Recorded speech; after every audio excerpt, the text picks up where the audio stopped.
Bem-vindo ao Debate Creator, meu muito amado escovador de bytes. Hoje nós estamos aqui para continuar com a nossa saga de novas playlists que eu já venho prometendo aí desde o mês passado. E agora já estamos começando a cumprir essas promessas. Já publicamos aí na aula anterior a nossa primeira aula de Assembly MSX. E juntinho com ela, porque são dois assuntos muito relacionados, nós vamos começar a conversar sobre a arquitetura do MSX. Porque não é possível programar Assembly para o MSX se você não conhece o MSX. Então nós vamos começar agora nessa playlist um mergulho profundo sobre tudo o que significa ser um computador MSX, todas as coisas mínimas que esse padrão precisa para poder se chamar MSX e todos os pequenos detalhes que nós vamos ter que conhecer da máquina para que a nossa programação Assembly fique voltada para o MSX.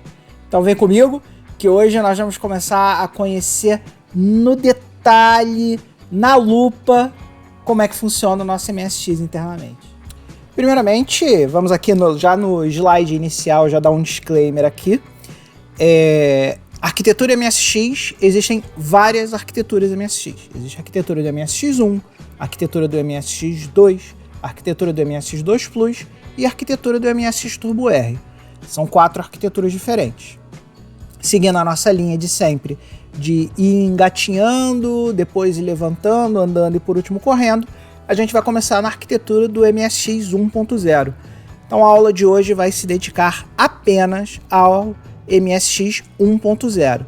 Nada impede que a gente no futuro, nas próximas aulas, quando a gente já estiver dominando a arquitetura do MSX 1.0, já estiver fazendo um monte de coisa legal em Assembly para o MSX 1.0, a gente não evolui e começa a falar de 2 Plus, de 2, de Turbo R, dessa galera toda. E eu espero que quando o canal crescer e florescer, a gente chegue lá. Então, passinho de bebê, galera. Para a gente contextualizar o que é o MSX, primeiro a gente tem que entender como é que era o cenário da computação no Japão antes do MSX, antes de 1983, né? No Japão, antes do MSX, o mercado japonês de microcomputadores era uma bagunça. Quando eu digo bagunça, é uma bagunça saudável. Existiam centenas de padrões de computadores diferentes, criados por centenas de fabricantes diferentes, e nenhum deles conversava entre si. Por mais que todos eles, um ou outro, falassem um dialeto de BASIC, você sempre tinha que ter uma etapa de pegar aqueles programas em BASIC e converter eles de um dialeto para o outro, ou seja, não era uma conversão direta. Então você não podia ir numa software house, comprar um software e esperar que ele fosse rodar na sua máquina, a menos que você comprasse o software especificamente para aquela sua máquina. Então todo mundo tinha que ter um background, né? Tinha que ter um conhecimento de programação para ler, por exemplo, numa revista, num livro, ou comprar um programa em BASIC numa software house. Ele tinha que conhecer o BASIC do seu próprio computador para poder adaptar esse código. Então, quando isso acontecia, nem sempre era muito difícil, porque era muito difícil você ter um conhecimento total de todas as arquiteturas de todos os computadores, né? Então isso era um verdadeiro inferno para as software houses. As software houses não conseguiam produzir o Uncode Compile All, como se faz hoje em dia, né? Um código que seja capaz de ser compilado para todas as máquinas, né? Está falando um paradigma onde isso não existia. Então as software houses tinham que lidar lá com versionamento do programa dela para o computador A, para o computador B, para o computador C, para o computador D, para diversos computadores. E esses computadores não tinham compatibilidade de software. Cada fabricante tinha sua arquitetura própria e os programas criados para aquela arquitetura específica só funcionavam naquela arquitetura específica. Aí um belo dia, um camarada chamado Kazuhiro Nishi resolveu visitar a Coreia. Ele foi lá na Coreia, ele era o vice-presidente na época da ASCII e ele estava sempre procurando novas tecnologias, novas coisas para ver. E ele queria muito entrar nessa seara dos computadores. E visitando a Coreia, ele descobriu lá alguns computadores lá que ele achou fantásticos. Ele olhou e falou, nossa, esses computadores aqui são o que há em matéria de computação pessoal. Os coreanos acertaram, esse aqui é o computador pessoal perfeito que eu vou conseguir colocar na casa de todos os japoneses. E aí voltou pro Japão.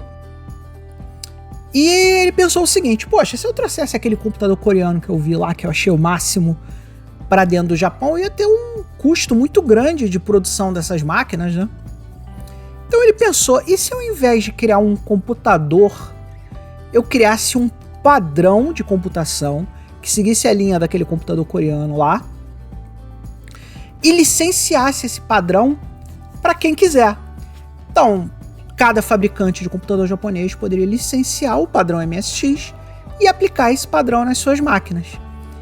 E aí ele pensou o seguinte também, poxa, mas computador não é só hardware, computador é software também.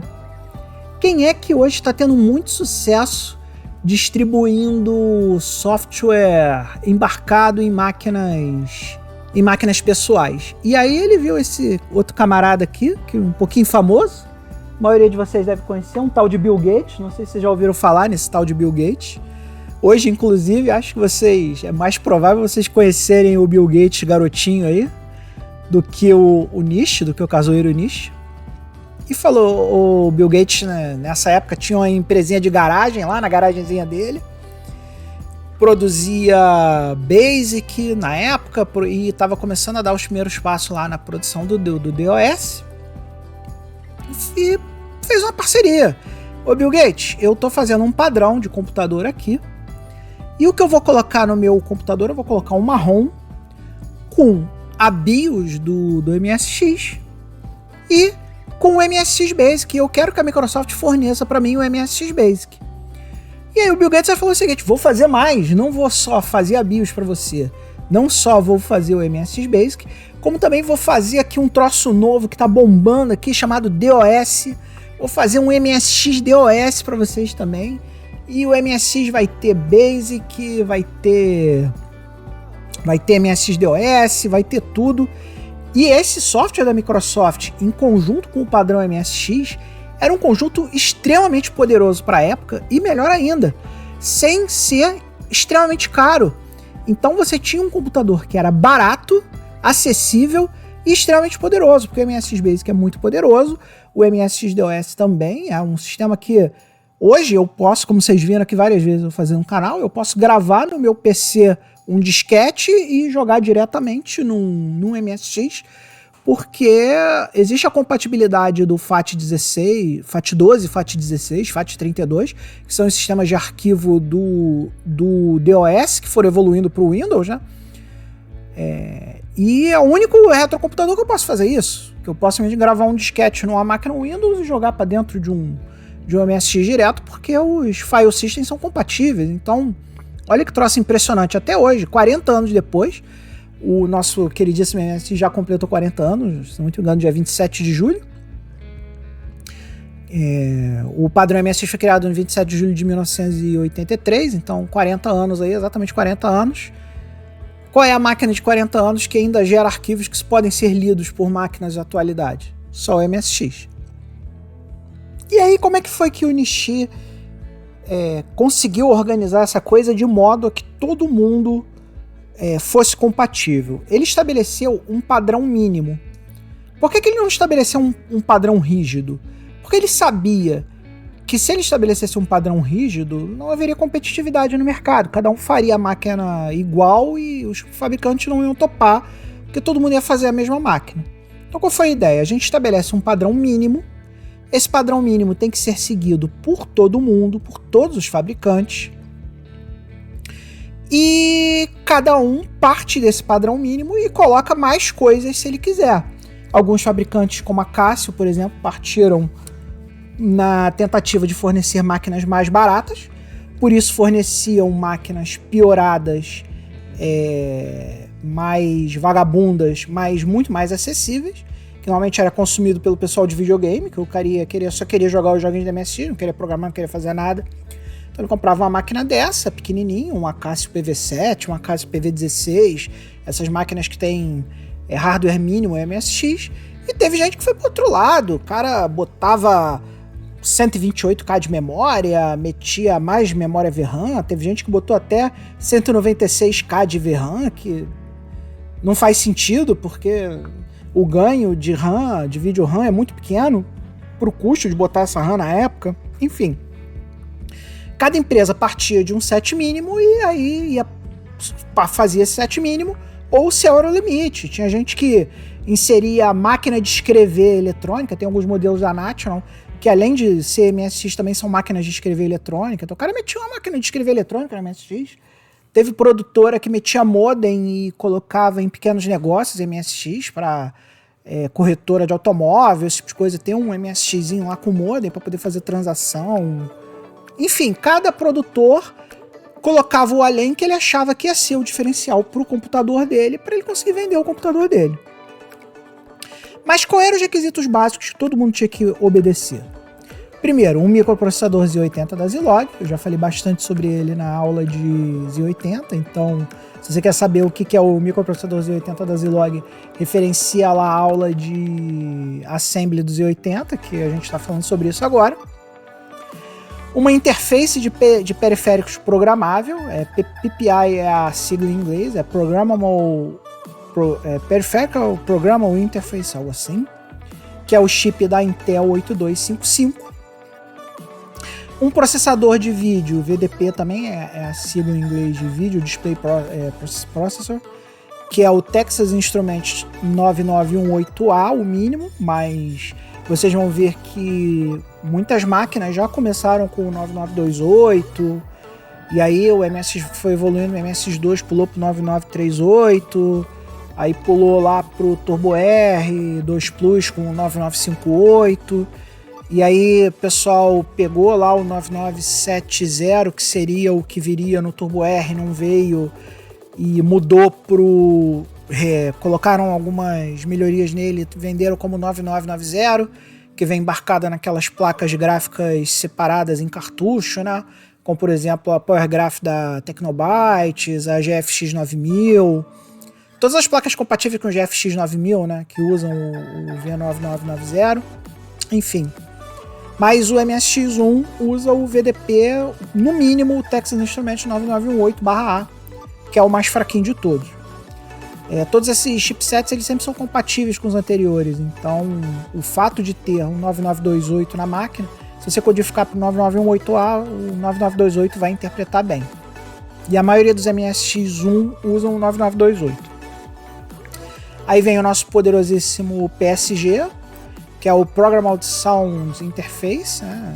PSG, Programmable Sound Generator, que é o gerador de som programável. O MSX vinha com a Y38910 da General Instruments. Depois a Yamaha começou a fazer os chipsets que eram compatíveis com esse cara. E alguns sons extras, né? Você vai ver FM Sound, MSX Audio, um monte de coisa. Mas sempre tem que ter pelo menos o chipset lá compatível com o Y38910 da General Instruments, que é o PSG mais basicão lá do MSX1.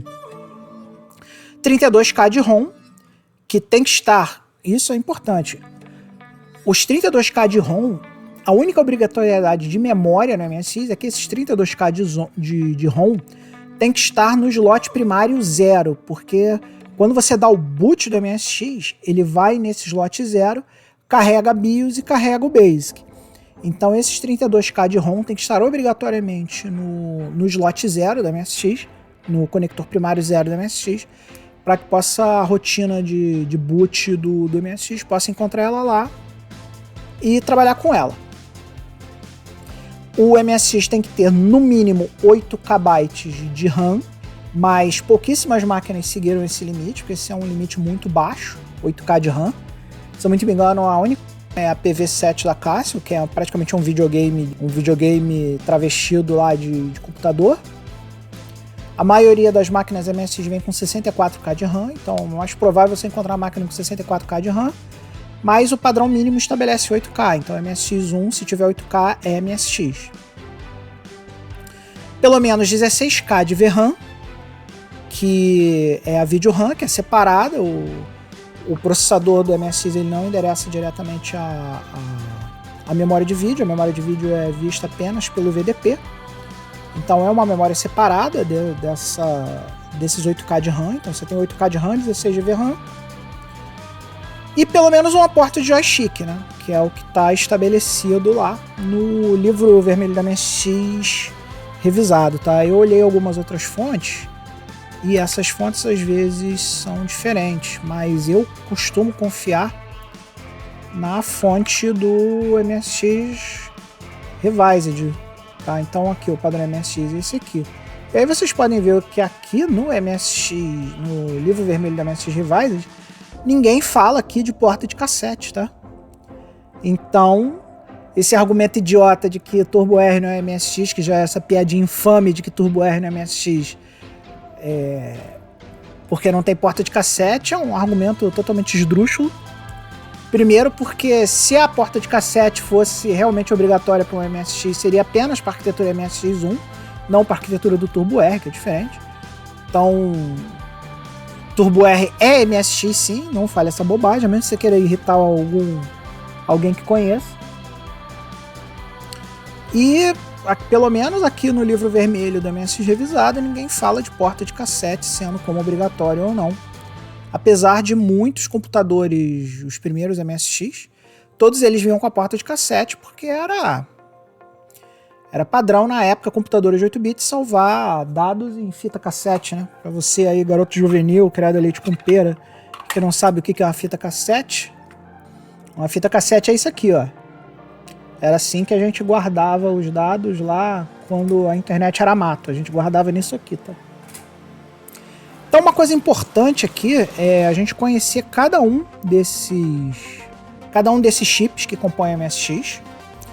As aulas de arquitetura MSX vão ser essencialmente a gente fazendo um mergulho profundo dentro de cada um desses componentes. A gente vai falar sobre PPI, vai falar sobre VDP, vai falar sobre PSG, vai falar sobre os mapeamentos de memória, sobre o boot do MSX. Vamos ver lá como é que é o mapeamento de memória do MSX, que é bem complexo.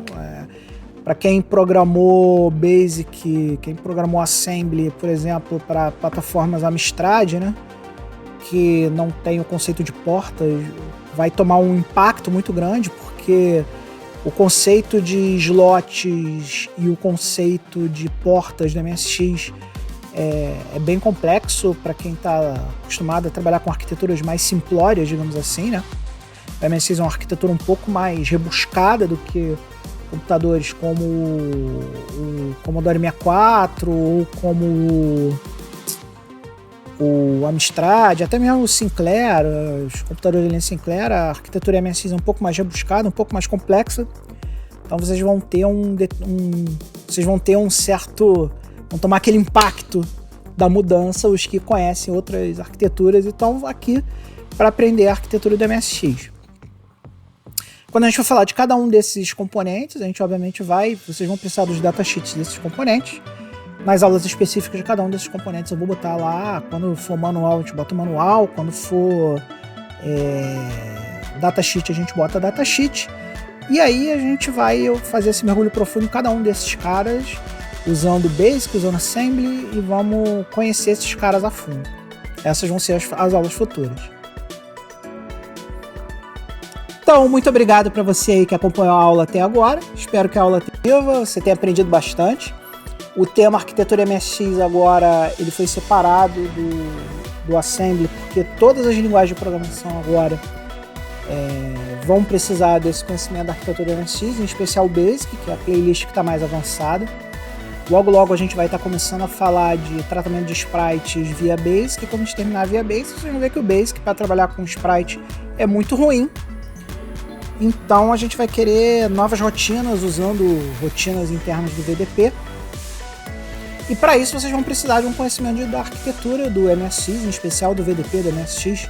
Então por isso que a aula de arquitetura está separada. Essa aula de arquitetura ela vai ser muito importante para as aulas de Basic, para as aulas de C e para as aulas de Assembly. Então, como é um conhecimento que vocês vão ter que ter independente da linguagem de programação que vocês vão estar utilizando, ela está aqui em separado para que vocês tenham esse conhecimento prévio antes de vocês poderem começar a trabalhar com essas coisas lá nas linguagens de programação. Então acompanhe nossas aulas de arquitetura MSX, acompanhe nossas aulas de programação e, acima de tudo, nunca se esqueça, seja feliz.